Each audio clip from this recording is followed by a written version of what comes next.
Hello again, everyone. I just got to work. I was eating some lunch while I was watching TYT. Sheriffs refuse to reinforce cops at Standing Rock.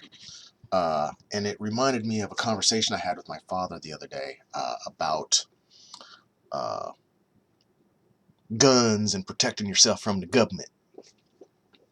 That mentality. You get a lot of people, usually white people, generally, that want to make sure that they have an arsenal to protect themselves from the corrupt government. Uh, the thought was, or the conversation was about, we need people need to have their guns to protect themselves, to defend themselves, and the Standing Rock situation would be a perfect example of that.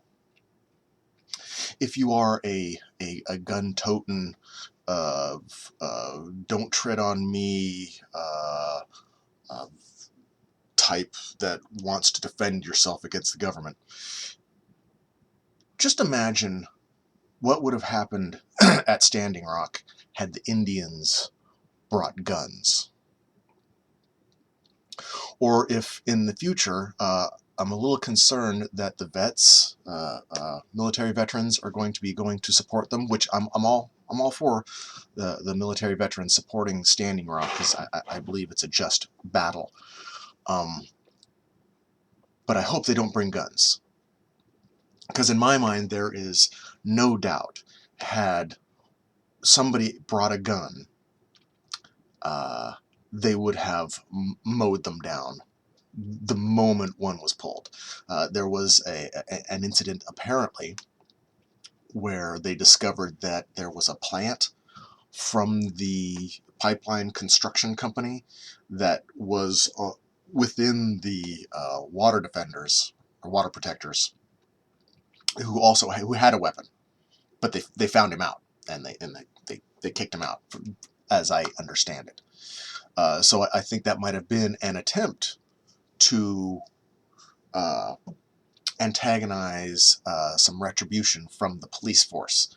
Because I don't know if you've been paying attention to police around the country. If you are not white and you have a weapon, you are a bullet sponge, plain and simple. Even if you don't have a weapon, a lot of times you're a bullet sponge. So I just wanted to express my opinion about hoarding weapons to protect yourself from the government. If you actually want to keep yourself safe, if you want to defend yourself and your life in order to survive into the future, in my mind, the best way to do that is not with weapons. If you have a gun, you're probably going to be shot. Uh, there's, of course, arguments against home invaders, and of course, having a 410 or something if you're in the country for snakes and things, of course. But you're not going to beat the government. The only way to beat the government is to shame them into submission. If enough people get pissed off that they're slaughtering and abusing other people, and especially the police force themselves, when they get shamed enough where they quit, or they turn and they start protesting against or join the protesters, that's the only way in my mind that you can win.